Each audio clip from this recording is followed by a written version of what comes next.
اب ایک موضوع بیان کریں اور اس کا تعلق ہے ملاقات امام سے.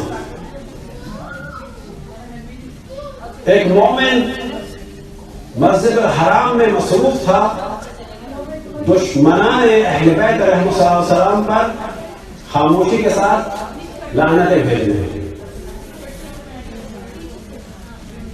اسی عالم میں وہ زیارت امام زمان علیہ السلام سے مشرف ہوا اور امام تبسم فرما رہے تھے اور فرمایا کہ تمہاری ان لعنتوں کے ذریعے سے ہماری جدہ حضرت فاطمہ صلوات اللہ وسلام علیہا کے زخموں پر مرہم لگتا ہے. تبسم فرما رہے تھے، خوش تھے، لیکن ساتھ میں کیا نصیحت فرمائی؟ آہستہ، تاکہ دشمن نہ سنے.